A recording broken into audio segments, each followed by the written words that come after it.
I have zero regrets about buying the Royal Enfield Himalayan 450, and I could ride this bike all day. Just loving this, look at that. Wait a minute, hold on. Let me take a step back and tell you what I've been up to. Welcome back everyone, and thanks for tuning back into my channel Exquisite Life. Join me as I embark on my longest ride ever, just for you fine people, travelling from Sydney to the central western New South Wales city of Dubbo. My aim is to provide you with my real life experiences of what it's like using the Himi for touring. You'll get to see me actually riding this bike for 800 kilometers and giving you my honest review of what I learned about this bike and whether it can be used for touring. So let's find out together. I have a buddy of mine joining me on this trip, and the plan is to head out in the morning and stay overnight in Dubbo and then ride back the next day. It's finally the morning of the trip, so sit back, grab some snacks and enjoy the show. As you can see, I am all set to head out on my ride today. The Himi is all packed up. I've got some soft luggage and my tail box that I installed yesterday, and I'm now ready to go.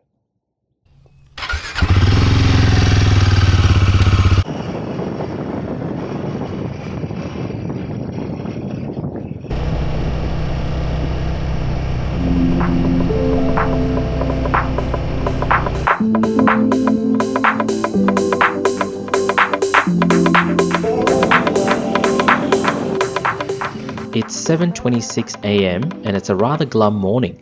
Plenty of cloud cover, but nothing was going to dampen my mood. I was headed to the iconic Blue Mountains. So let me run you through the travel plans for today. Number 1, meet up with my friend at Hazelbrook in the Blue Mountains, then stop off at Blackheath for some breakfast, then ride on through to the town of Lithgow, then to Mudgee, and finally Dubbo. As per Dr. Google, it's a 4.5 hour ride without breaks to Dubbo, so I'm going to say it will be around 6 hours total.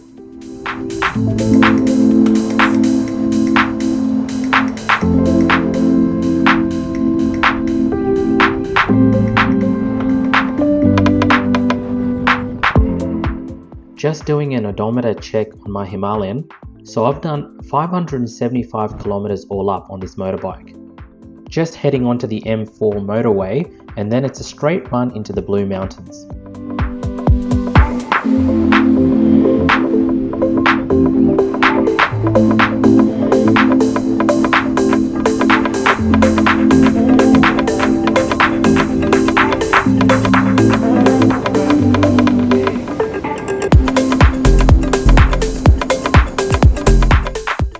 Yay, we made it into the Blue Mountains.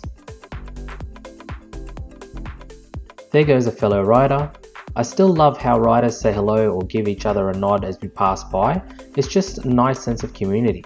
Speaking of fellow riders, I met up with my mate Salim at Hazelbrook. There he is on his steed, the 2023 Suzuki V-Strom 650, and onward we go towards our morning coffee and some brekkie at Blackheath. Passing the Hydro Majestic Hotel here on my left, one of my favourite places in the mountains, really good food, nice place to stay with incredible views of the mountains.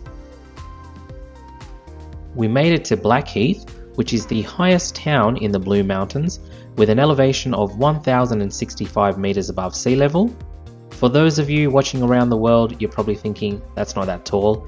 And yeah, it's true, we don't have any massive mountains around Sydney.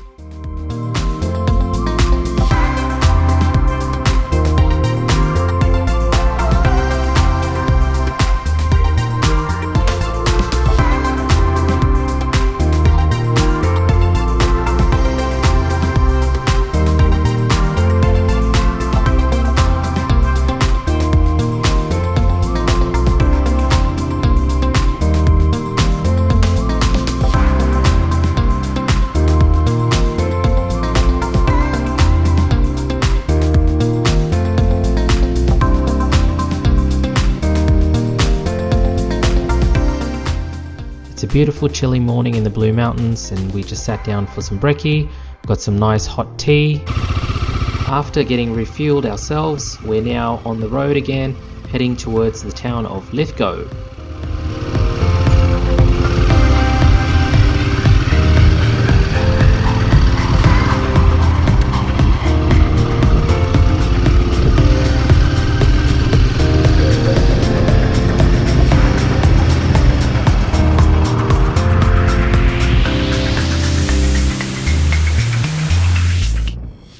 almost about to cross over to the other side of the Blue Mountains. Got some nice twisty roads coming up. As I mentioned, those nice twisty roads, but there is a average speed camera that you have to pass through this section, so it keeps things fairly tamed.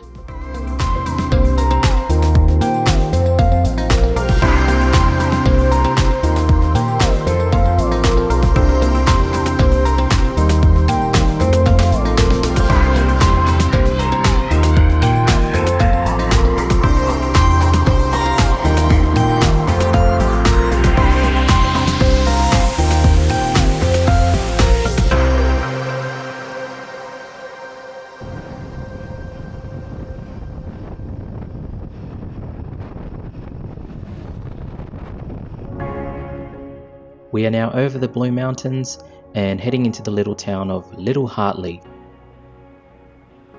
The next town that we hit was Lithgow, and we did a quick stopover, just stretched our legs, and then we were on our way again. I didn't include any footage of Lithgow, otherwise this video would be way too long, so you just have to take my word for it that I did pass through Lithgow. One of the joys of riding motorbikes in Australia is that we have such a diversity of landscapes.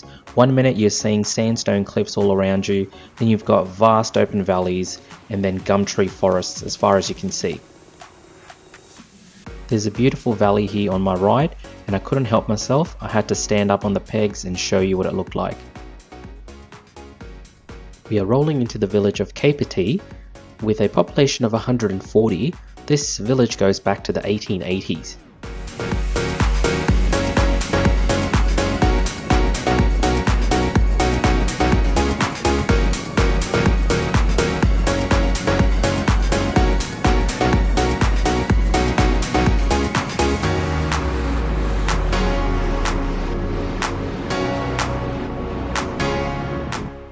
According to Dr. Google, we've got 2¼ hours more till we arrive in Dubbo.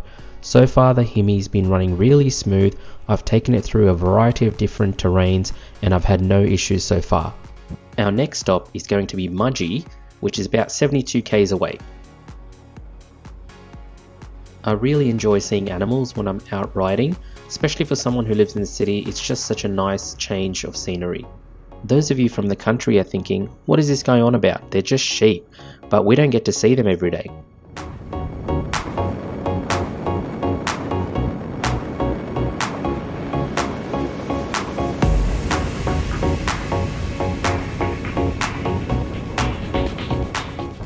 We have a change in landscapes again. We've transitioned from the rugged eucalypt forests to nice rolling green hills.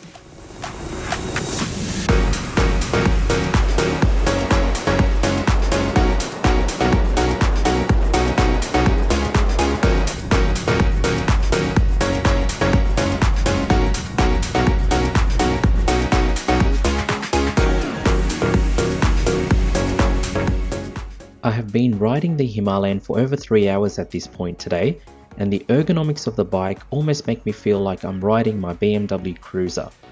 The handlebars have a nice rise and a sweep backwards, so I'm not getting any undue pressure on my wrists.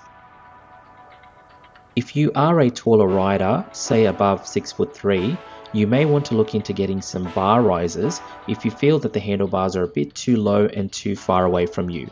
But for most folks, I think the handlebar position would be fine. The mid-control foot position of the pegs has been really comfortable. I never felt cramped. I am used to mid-controls from all my other bikes, but the foot position is pretty standard on adventure bikes. A lot of riders do actually remove the rubber inserts on the pegs for better grip, especially off-road. The body position on this bike feels really natural, like a seated position because of those mid-controls and the handlebar positioning, so you're not having to contort your body. It feels like a very nice and neutral position.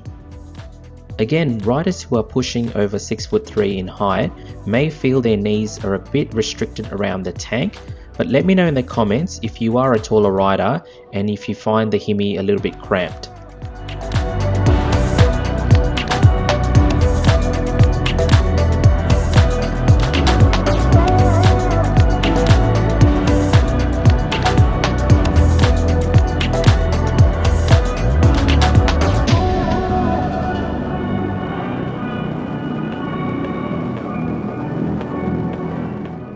A lot of viewers of my first review video of the Himalayan mentioned that they found themselves sliding forward in the seat.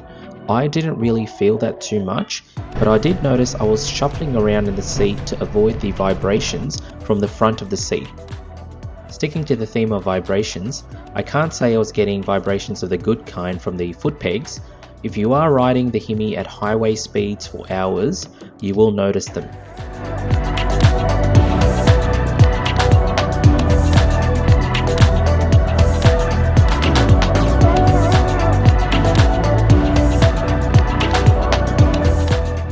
We have now entered wine country. We're not too far from Mudgee, and Mudgee is renowned for its wine. As you can see, there are acres and acres of grapevines.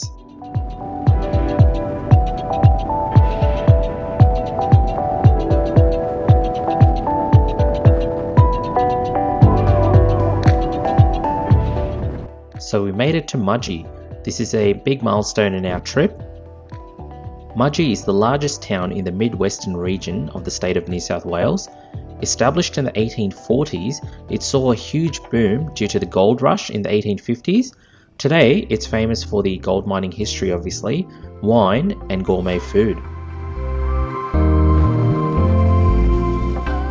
We had a short break in Mudgee. We got some fuel and then cleaned the millions of bugs from our helmet visors. I'm exaggerating a little, but I certainly had a few 100,000 bugs on my visor.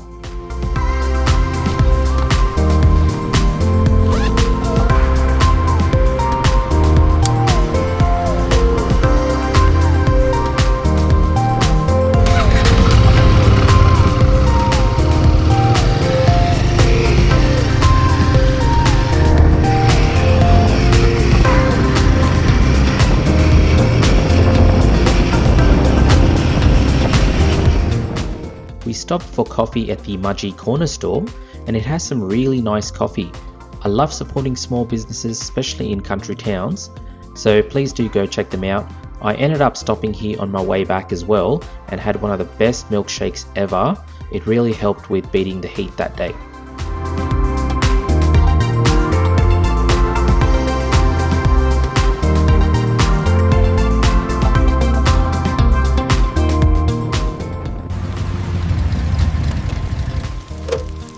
Touring, by definition, involves traveling long distances, and this requires fuel. So let's discuss the fuel range and consumption of the Himi. I refueled twice on my trip, so making a note of the distance traveled and the fuel consumed, I averaged about 30 kilometers per litre. So with a 17 litre tank on the Himi, you're looking at a range of 450 to 500 kilometers. I think that is a pretty decent fuel range and will allow you to tour to a destination a few hundred kilometers away and then explore the area before refueling.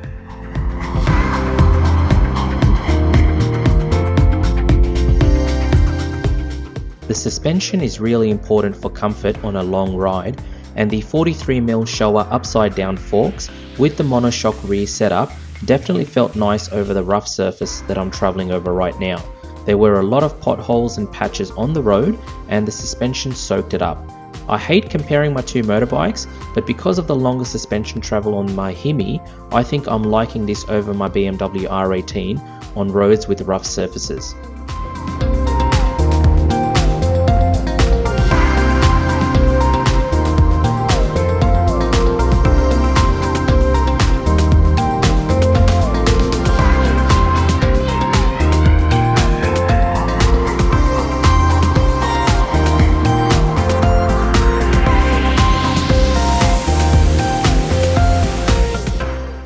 After one final break, we finally rolled into Dubbo. Dubbo was established in 1841 and today is famous for the safari-styled Taronga Western Plains Zoo. We checked into our hotel and then did a bit of sightseeing around the town. The first place we visited was the Japanese garden, which was really lovely. We had some dinner and then called it a night because we'd been riding all day and we needed a rest.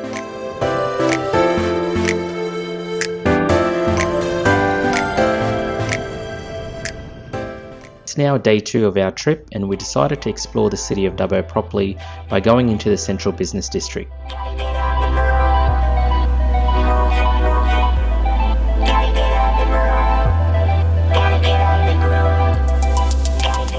We walked around the city and explored some of the historic buildings in the city of Dubbo. For example, this bank goes back to the 1880s.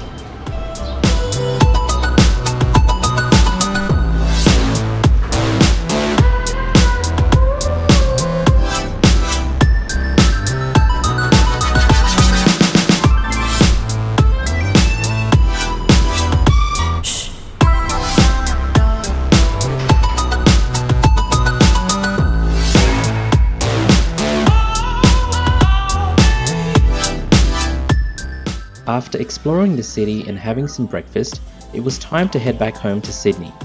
On the way back, I actually found a dirt trail, so I decided to take the Himi off the pavement. This was my first time my new Himalayan had gone onto an unsealed road.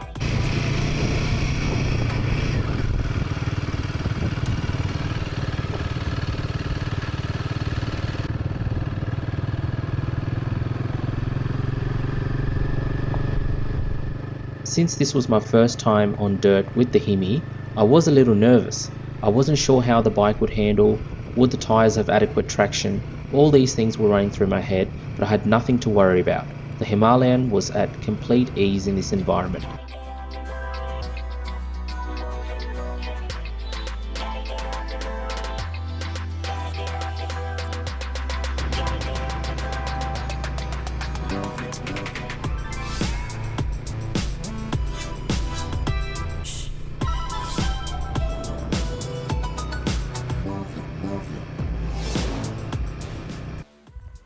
Okay, so some of the negatives that I've picked up on the bike, and I said in my first review that no bike is perfect, but I've found that the vibrations in the handlebars were something that I was really struggling with initially. But what I've done is I've got these foam grips that I've put on at the moment only on the accelerator here. So the throttle really was giving me a lot of vibrations in the city, and I was a bit worried before coming out to this long ride as to how it would perform on the highway at higher speeds and different road surfaces. So this, I think this was about $5.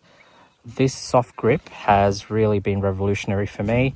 I've had no issues with vibrations or my throttle hand getting tired. So I think this is a really worthwhile investment just to help deal with the vibrations that do come through.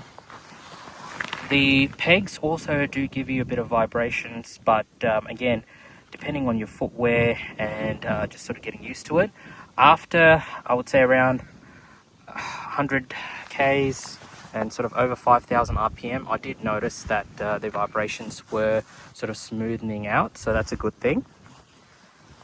But yeah, other than that, I really haven't had many issues to report. So far, this is about almost a month of ownership.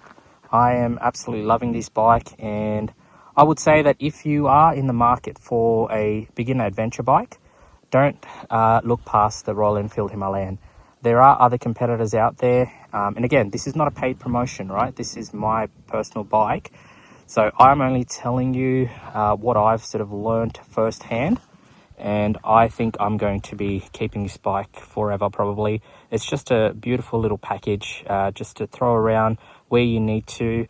It's certainly living up to my expectation in terms of its commuting and touring capability. As I said, we've done well over 500 Ks from yesterday and today, and I've felt pretty comfortable on the bike. So thanks for watching, guys, and yeah, let's catch you on the next video. Please like and subscribe. Please share this video. Really appreciate your support. You, the viewer, are really the ones that I produce this content for. I'm just a small channel trying to, make it. If you could please give me a like on the video, share this video and subscribe, that would be amazing. Thanks, guys.